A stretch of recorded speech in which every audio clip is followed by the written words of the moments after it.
Hey guys, welcome to the Massive Iron Channel. I'm Steve Shaw. In this video, I'm going to start a new series, a 5 Simple Ways series. This video is going to be 5 simple ways to build shoulder strength, and I'm going to be doing other videos in this series, 5 simple ways to whatever. Before I get into that topic, if you have any questions or comments, drop them down below. The best topic ideas I turn into videos just like this. All right, 5 simple ways to build shoulder strength. Just got back from Scotland. Haven't done a video in a number of days. I've been traveling and exhausted. Finally got some sleep last night. And I wanted to dive into, a quality series because I did the 5 Ugly Truths series. So I'm gonna get into shoulder strength. And let me know if you guys want any other topics covered in the 5 Simple Ways series. All right, 5 simple ways to build stronger shoulders. Number 1, 2 compounds a week. 2 compound exercises a week. This is something not a lot of lifters are accustomed to. They're accustomed to attacking other body parts with this level of intensity. But when it comes to shoulder health and shoulder strength, sometimes we don't attack them with enough compound sets per week. I recommend a barbell and a dumbbell press variation each week, probably 3 sets, maybe 4 sets per movement, but you generally don't need much more than that. But a barbell and dumbbell overhead press variation doesn't really matter what you do. For barbell, you can do the BTN press, just make sure it doesn't go too low. You can do the military press, the push press. I like seated barbell presses. I like seated presses where you lean back a little bit. I like having that stability. It's a personal thing, but a barbell press variation and a dumbbell press. With dumbbells, you can get a little bit more variety. You can do the single arm presses, which really tax your core. You can do alternating single arm, standing, 2 arm overhead presses, seated Arnold presses, just a lot of different ways to attack the shoulders with compounds. But again, tip number 1, do 2 compound movements, 1 dumbbell, 1 barbell, a variation per week. All right, the second stupid simple tip to building stronger shoulders is move your rep range to maybe 8 or more per set, maybe as low as 6. But I don't like doing them at 5, 6 reps generally, or under 5 reps ever for that matter. Shoulders, they're an endurance. They're a muscle group that generally lacks endurance. And I find it's easier for most men and women to develop shoulder strength at 8+ reps because it's easier to add a rep at 8, 9, 10 reps per set than it is at these ridiculously low rep sets.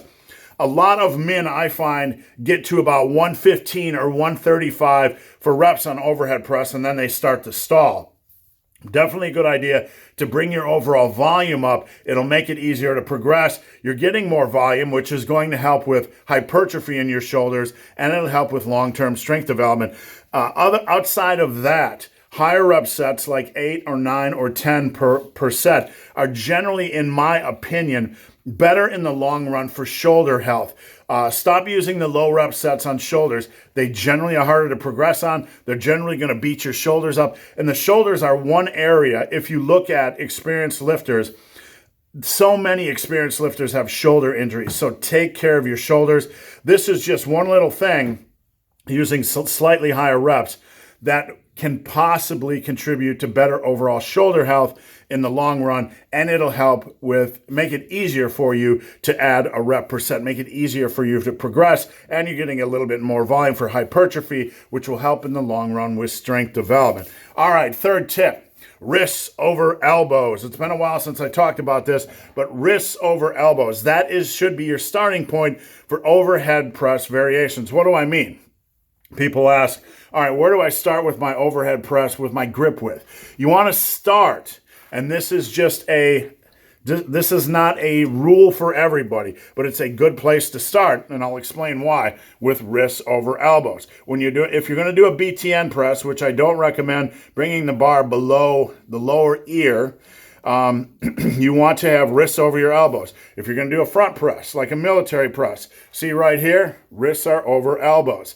What happens, and same thing for dumbbell press, if you're going to do a single arm dumbbell overhead press, see wrists are about over your elbows right there. You might have a little bit of, it might be inside just a little bit, but that's a good place to start, all right? So What happens is if you're doing a press with a barbell and your grip is too narrow, what happens? Watch the elbow, okay? If we move our grip in, when you're pressing, the elbow is going to be out. That's going to put pressure this way. You're going to get that inward shoulder rotation, which will put extra unwanted stress on your shoulders. If you move the grip out, okay, what happens? Watch very closely. Okay, the elbow moves in and you get that outward shoulder rotation. It's going to put additional stress on your shoulders. You don't want that. You want kind of a neutral position, wrists over your elbows, give or take a little hair. That's the best for shoulder strength, or that's the best for your leverages, your shoulder strength over time. And it's also generally the best for shoulder health in the long run. All right, tip number 4, take care of your bench and incline bench. An overlooked tip, but this is an important one because of a point I touched on earlier. Lifters that have been lifting for a long time generally have a lot of them have some sort of a shoulder issue. I'm sure many of you have some sort of a shoulder issue that have been benching or lifting for a long time. So we need to take care of our shoulders. So on the bench, there's a couple of things to consider. Number one, you don't want your arms flared. Again, you want your wrists over your elbows. This is a good starting position. Notice from my shoulders to my elbows, about 45 degrees, give or take, somewhere in that range. And that's going to vary slightly depending on your limb lengths and leverages and how your body is set up. So it's going to be a little bit different, but you don't want this flared thing because that's going to put a lot of strain on your shoulders. It's harder to get the bar to your chest, and it's better to have it right about here. So take care of your bench press with regards to that. Don't flare, and get your elbows just in a nice, good quality position. Now on your bench, if you are a seasoned lifter or somebody that's been benching for a while, you can also do this. Something I did for a very, very long time, I actually took a lot of heat over it, and that is the Spoto press, all right?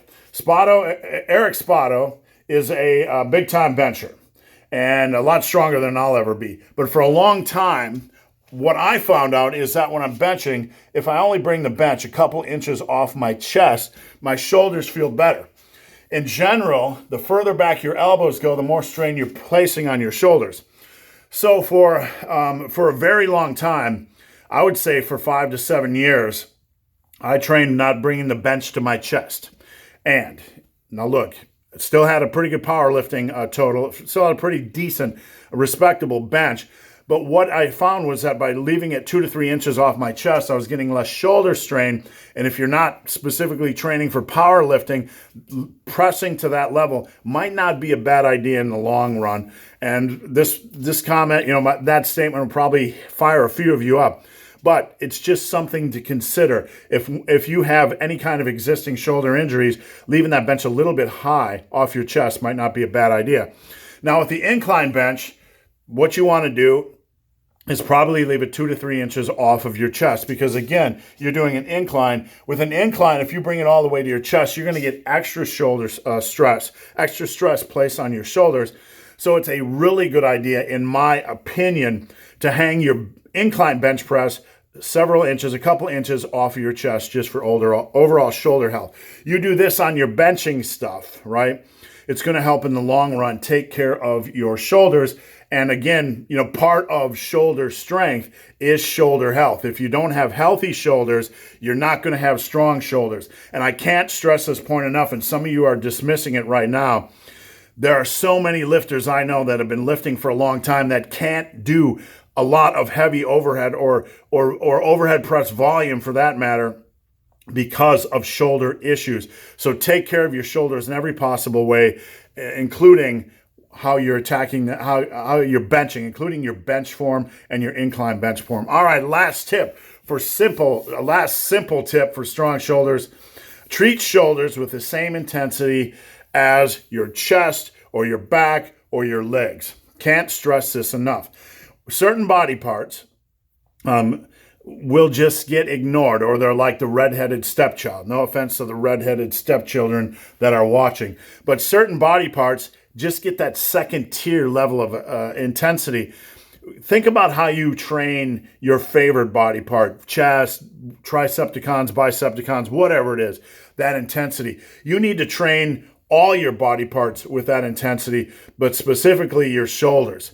You really want to attack the shoulders like you attack your chest. You really want to attack your shoulders like you attack your legs. Wisely and with a plan and with a purpose, and not doing stupid crap, but attack your shoulders with the same passion you attack your other major body parts. So guys, hope this video has been of some help. If you have any questions or comments, drop them down below. If you made it this far in this video and have yet to subscribe to my channel, please do. I'd appreciate the support. So guys, as always, thanks for watching. Have a great day.